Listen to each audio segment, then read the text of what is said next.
What is cold war. ٹھیک ہے, سرد جنگ کیا ہے یہ میں آپ کو ایکسپلین کرتی ہوں. اس کو کیوں کولڈ وار کہتے ہیں, اس کی ایک وجہ ہوتی ہے. کولڈ وار جو ہوتا ہے اس کا مطلب سرد جنگ, یعنی اس میں کوئی دو پارٹیز یا دو ملک بظاہر سامنے سے نہیں لڑ رہے ہوتے. ٹھیک ہے, تھرڈ پارٹی یا فورتھ پارٹی انوالو ہوتی ہے. وہ پھر اس تھرڈ پارٹی اور فورتھ پارٹی کے بٹوین, ان کے بیچ میں جو ہوتی ہے وہ جنگ ہوتی ہے. جو فرسٹ پارٹی ہے, جو یعنی اے اور بی ہیں, اے پارٹ اے ملک اور بی ملک جو ہے وہ آپس میں نہیں لڑ رہے ہوتے, وہ بلکہ اپنے نیچے انڈر دوسرے چھوٹے ملکوں کو سمجھ لیں سی اور ڈی کو آپس میں جنگ پہ اکسا دیتے ہیں.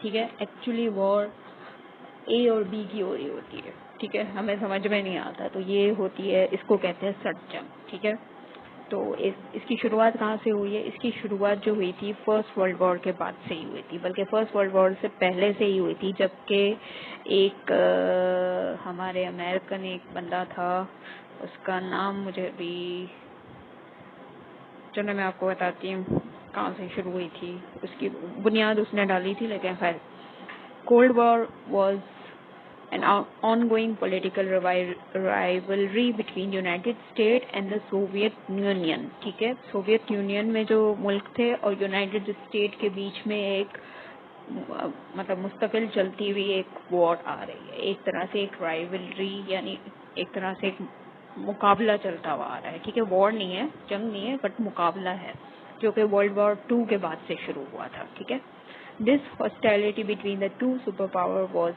first given its name by George Orwell. George Orwell نے پہلا یہ نام دیا تھا اس کو اپنے آرٹیکل میں 1945 پہ, اس کا نام کولڈ وار انہوں نے رکھا تھا. ٹھیک ہے, Orwell understood it as a nuclear stalemate between super states. Each possessed weapons of mass destruction and was capable of annihilating the others. اچھا, یہ دو ہمیشہ دو جو ہیں سپر پاورز ہوتی ہیں, یعنی جن کے پاس اپنا نیوکلیئر اسٹیٹ وہ ہوتا ہے, نیوکلیئر پاورز جو ہوتی ہیں ان کے بیچ میں, یہ تو ظاہر ہے دو بڑے بادشاہ کے بیچ میں ہی ہوگا نا, کوئی ایک بڑا ایک چھوٹے کے بیچ میں تو کبھی مقابلہ ہو ہی نہیں سکتا نا, مقابلے کا تو تصور ہی نہیں ہوتا. ہمیشہ کسی دو بڑی پارٹیز ہوتی ہیں ان کے بیچ میں ہی مقابلہ ہوتا ہے نا, چاہے جنگ ہو چاہے کچھ بھی ہو.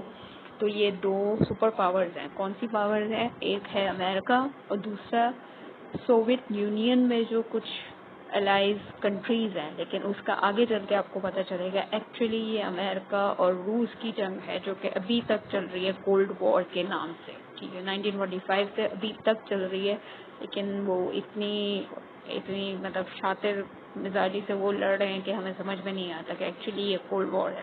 ٹھیک ہے, The Cold War was begun after the surrender of Nazi Germany in 1945. جب نازی جرمن نے سرنڈر کر دیا تھا اس کے بعد یہ کولڈ وار شروع ہوئی تھی. When the uneasy alliance between the United States and Great Britain on the one hand and the Soviet Union on the other hand started to fall apart.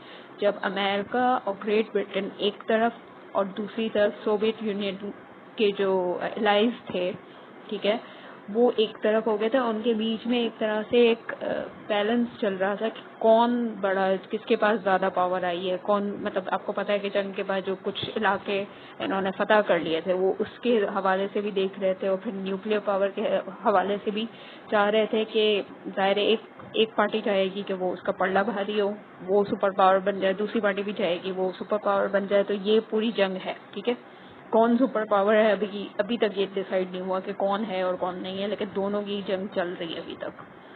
اچھا, the Soviet Union began to establish left-wing government in the countries of Eastern Europe determined to safeguard against a possible renewed threat from Germany. جو Soviet union میں جو life تھے انہوں نے ایک طرح سے لیفٹ ونگ بنا لی تھی, لیفٹ ونگ گورنمنٹ بنا لی تھی اپنی کنٹریز میں جو ایسٹرن یورپ میں کنٹریز تھی. ٹھیک, تاکہ وہ اپنی جو ہے اس ایریا کو جو انہوں نے فتح کیا تھا اس کو سیف گارڈ کر سکیں اگینسٹ تھریٹ فرام جرمنی سے. تو جرمنی سے کوئی تھریٹ کی وجہ سے انہوں نے اپنے ایریا کو سیکیور کرنے کے لیے ایسٹرن یورپ میں ایک لیفٹ ونگ گورنمنٹ بنا دی تھی. The Americans and the British worried that Soviet domination in Eastern Europe might be permanent. American اور برٹش جو تھے وہ خوفزدہ ہو گئے تھے اس سے کہ سوویت یونین شاید اپنا ایسٹرن یورپ میں اپنا دھاک جما لے گی اور اپنا گورنمنٹ فلی بنا لے گی.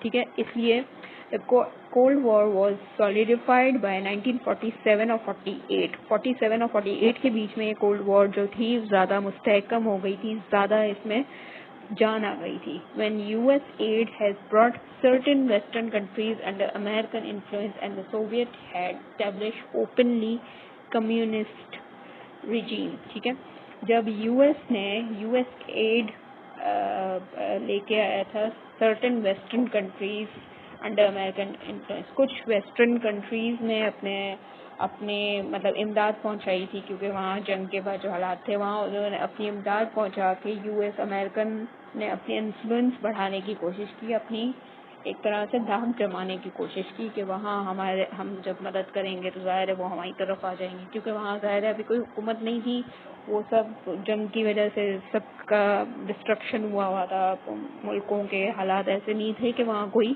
حکومت یا کوئی چیز ہو, تو ظاہر ہے اس وقت اس مشکل گھڑی میں جو کام آئے گا وہ پھر اسی کی طرف ان کا سمجھنے پڑنا بھاری جائے گا نا. تو یہ کیا تھا US نے.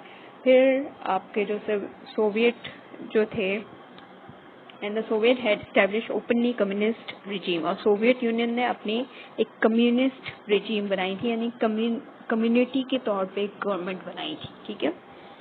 Nevertheless, there was very little use of weapons on battlefield during the Cold War.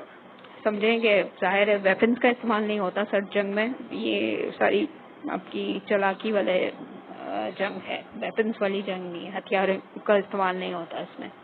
It was waged mainly on political, economic and propaganda fronts and lasted until 1991. یہ جو چلی تھی یہ ساری پولیٹیکلی چلی تھی سیاسی طور پہ یا اکنامکلی چلی تھی. ظاہر ہے جو علاقے ختم ہو گئے تھے, برباد ہو گئے تھے, ان کی اکنامی بھی ختم ہو گئی تھی, تو وہاں کسی طرح اپنا انفلوئنس بڑھانے کے لیے دونوں پارٹیز نے کچھ نہ کچھ کیا ہے. ٹھیک ہے, بائی ہک اور بیک ہک کچھ نہ کچھ کیا اور پروپیگنڈا بھی چلایا ہے. ٹھیک ہے نا, کہ ایک کے خلاف ایک نے دوسرے کے خلاف کچھ ایسی بات چھیڑ دی کہ وہ چل گئی, مطلب وہ اپنی دھاک جمانے کے لیے اس گورنمنٹ میں اس جگہ پہ اپنی فتح حاصل کرنے کے لیے. ٹھیک ہے, تو یہ وجہ تھی. یہ 1991 تک کی ایک جنگ چلی ہے کولڈ وار. صحیح ہے, اس کی آپ ڈیٹیلز اپنی بک میں دیکھ سکتے ہیں, کب ختم ہوئی, کیا ڈیٹیلز تھی. یہ میں نے آپ کو شارٹلی اس کی بریف بتا دیا ہے کہ کولڈ وار آخر ہے کیا. اس کو آپ پڑھ لیجئے اپنے بک میں. کہیں گے تو میں یہ آپ کو اس کے ویب سائٹ کے لنک بھی سینڈ کر دوں گی, اگر کسی کے پاس بک نہیں ہے اس میں سے بھی پڑھ سکتے ہیں, بہت ڈیٹیل میں ہے اس میں بھی, تو آپ پڑھ لیجئے. اور اس کے بعد کچھ چیز سمجھ نہیں آ رہی تو وہ مجھ سے پوچھ لیجئے کیا ہے کیا نہیں ہے, اس کی پکچر سینڈ کر کے مجھ سے پوچھ لیجئے گا, پھر میں اور ایکسپلین کر دیتی ہوں. ٹھیک ہے.